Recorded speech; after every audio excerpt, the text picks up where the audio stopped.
শিশু শিল্পী থেকে অভিনেত্রী হয়ে ওঠা পূজা চেরি তার ক্যারিয়ারের ৮ বছর পূর্ণ করেছেন। এবারের ঈদে মুক্তি পেতে যাচ্ছে তার নতুন চলচ্চিত্র তম, যা নিয়ে বর্তমানে তিনি বেশ আলোচনায় রয়েছেন।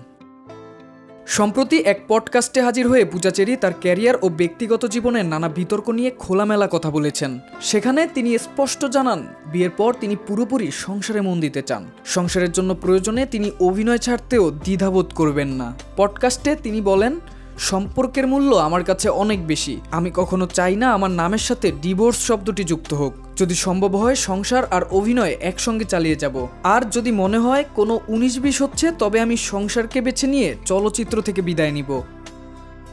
এই আলাপচারিতায় পূজা বিভিন্ন গুঞ্জন ও বিতর্ক নিয়েও নিজের অবস্থান পরিষ্কার করেছেন। বিভিন্ন সময়ে তার নাম আব্দুল আজিজ, শাকিব খান, সিয়াম আহমেদ ও আদর আজাদের সঙ্গে জড়িয়ে নানা গুঞ্জন ছড়িয়েছে। তবে পডকাস্টে তিনি জানান, এ ধরনের বিষয় তার ব্যক্তিগত জীবনকে কখনোই প্রভাবিত করতে পারবে না। নতুন সম্পর্কের ইঙ্গিতও দিয়েছেন তিনি। ছোটবেলা থেকেই অভিনেত্রী হওয়ার স্বপ্ন দেখলেও পূজার কাছে জীবনসঙ্গী ও সংসারের গুরুত্ব সর্বোচ্চ। তিনি বলেন, সংসারের জন্য আমি নির্দ্বিধায় সবকিছু ছাড়তে পারবো।